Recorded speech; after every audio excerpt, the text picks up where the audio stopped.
Nonong, andito po tayo sa labas ng aming accommodation. Tabing daan lang po yung aming accommodation. Ayan po yung pinaka-gate ng aming accommodation. Ayan. Kita nyo? Malawak po ito, yung bagong aming accommodation. Doon kami pupunta, yung papunta po kami ng palengke. Kaya medyo malayo. Ayan na.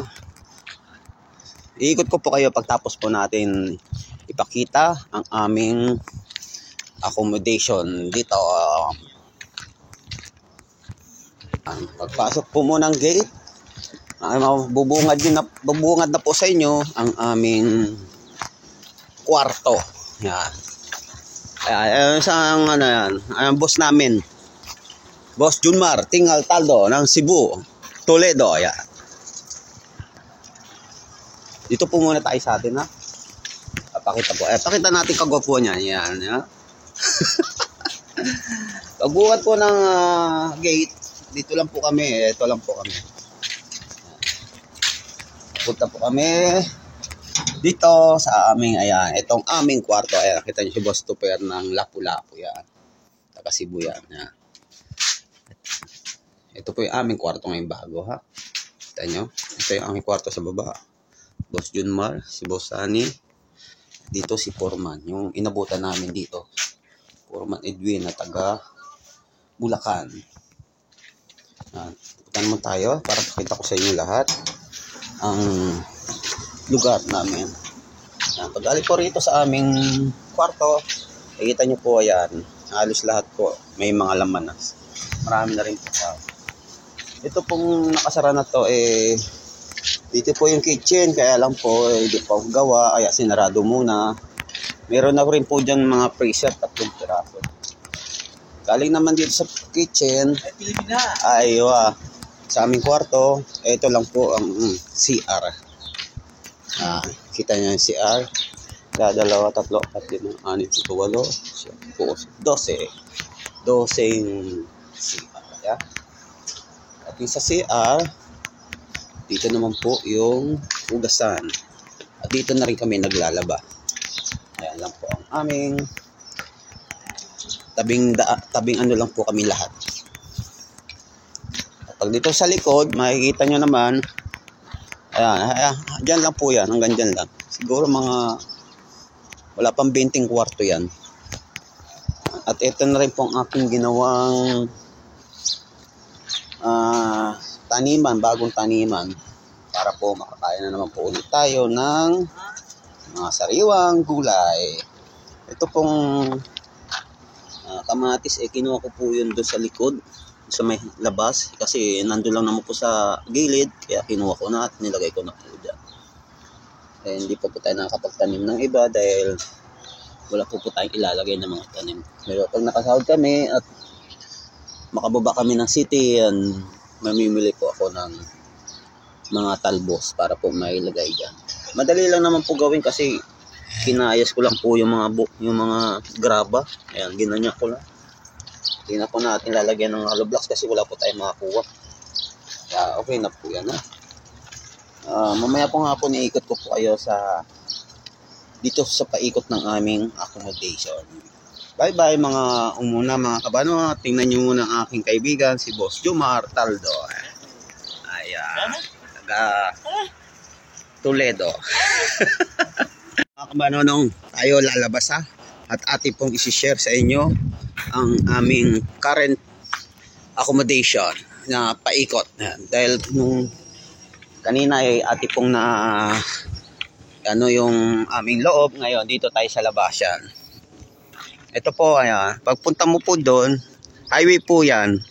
Konting lakad lang, highway na po yan. Papunta na po ito sa palengke kung saan man. Ito yung dulo na to, yung po yung daanan na yung papunta ng palengke at sa tindahan. Medyo malayo po yung tindahan dito. Siguro mga 15 minutes or 20 ang lakad. Tapos papunta po ng palengke, medyo malayo. Siguro mga 30 minutes, ganun. At andito tayo sa labas, ayan. Ito yung pinaka-gate. Ayan, pinaka-gate ng aming accommodation. At dito tayo muna papunta sa aking halamanan na nung nakaraan po na yan po natin ito sa atin. Yung nanguha po kami ng malunggay at naitanim na rin po namin. Ayan, katatapos ko lang din pong tiligan. Yan, isa. Yan. Dalawa. Ilagyan po natin ng harap para di pumano. At tatlo. Yan. Pangatlo po yan. Medyo tayo na po siya kasi ilang araw na rin po natin. Yan. Papunta po tayo, ikot po tayo ha. Para nakita nyo po ang pinaka area ng aming accommodation. Ito po, mula rito hanggang dyan sa may puno na yan. Dito po yan sa may-ari. Dito po yata yung bahay ng may-ari. Itong kabila. Yan. Dito po yung accommodation namin paloob.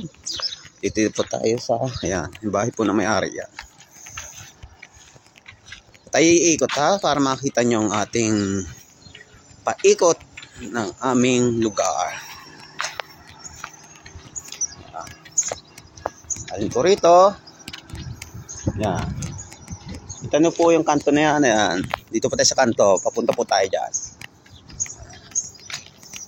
Yan. Shoutout po sa ating mga idol, mga kabanonong, mga kaibigan.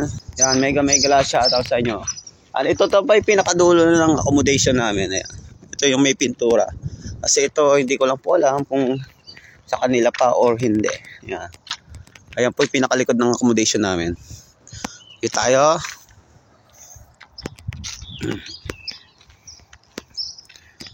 Malawak po itong lugar. At iikot ko pa yan dyan. Yan, sa mga nagsishare ng aking mga video, maraming salamat sa inyo. Shoutout na rin sa aking mga kasamahan sa kwarto, sa mga kabas po namin na noong 2021 bago kami bumalik dito sa Saudi. Yan, sa mga nagsiuwi, sa mga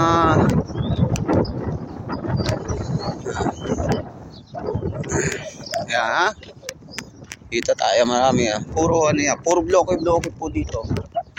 Yan, may mga bloke rin yan. Ayun, ewan ko lang po kung anong factory yun. Laki ng building eh. Factory 4 siguro. Hindi ko lang po alam kasi bago lang po kami rito. Di pa po namin napupuntahan nyo.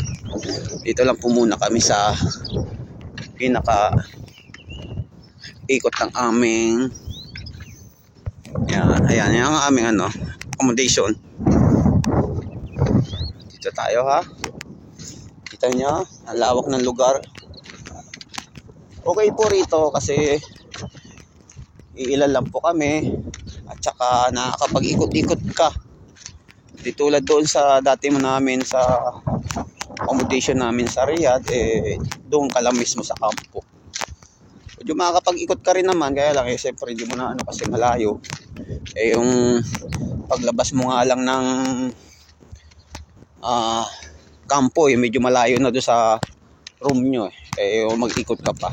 Dito na dito, paglabas mo, kalsada na agad, makakapag-ikot ka sa paikot. Sa ngayon po wala pa po kaming trabaho at nag-aantay pa po kami sa go signal ng aming company.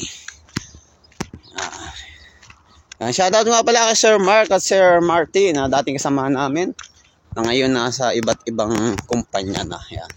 Shoutout sa inyo at good luck po sa inyong mga journey. Yan. Uy, may ano rin pala rito. Parang ito. Bundok pala yun. Ayan, hindi ko lang po kung ano yan.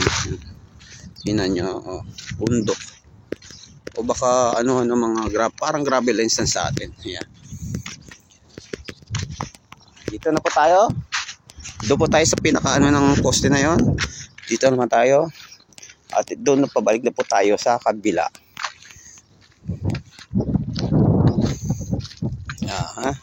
Nakita nyo ng buong buo yung kaikot ng aming accommodation. Parang siya, yung parang gabilan siya siguro yun. Yan, kita niya.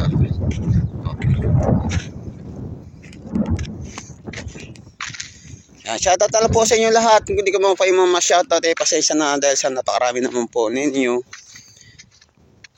Yan, sa lahat po ng mga tumatangkilik sa aking video, thank you na marami. Kung mga di pa po kayo nakasubscribe, Paki-subscribe na lang din po ng aking channel.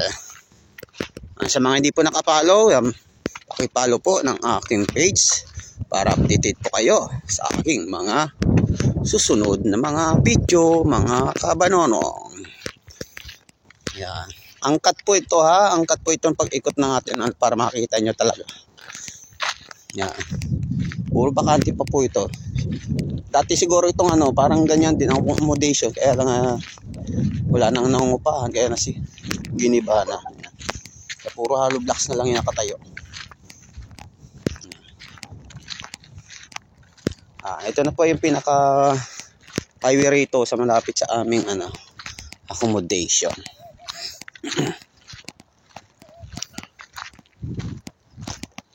Yan ito na yung highway. Highway ba yung kalsada? Kalsada na lang kasi pag highway talagang maraming sasakyan at mabibilis ang takbo. Yan. Ito po, factory po yan. Hindi ko lang po kung anong factory yan kasi may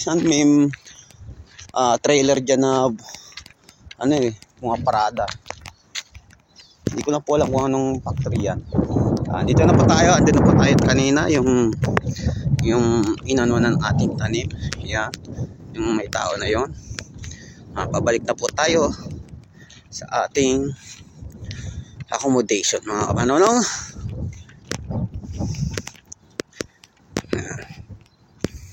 Ganda po rito, at least kapag Biyernes, bawa kung sagad ka sa trabaho, pag Biyernes mag-ikot-ikot ka lang rito. Sariwang hangin pa yung malalanghap mo. Maganda rito kasi may mga puno. Kita nyo na may mga puno po siya. Ayun, mga puno. Ako sa dati, alas wala kayong makitang puno doon.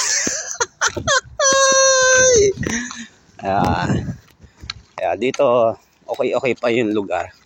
Kapag ikot ka. Hindi pa po kami nakakababa ng bayan kasi wala pa po kaming sahod. Kaya hindi pa po kami nakakarating ng pinaka-city rito sa Jeddah. Kaya pag kami nakasahod na, abangan nyo po ang aming mga susunod na mga video at mukbang doon sa city ng Jeddah. Nandito na lang mga kabanonong at tayo po yung muling magpapasalamat sa lahat po ng inyong mga suporta. Yan. Hindi ko mabanggit lahat ako po taos-puso pong nagpapasalamat ulit sa inyong lahat. Kabanono. Bye bye. Ingat at God bless po sa inyong lahat.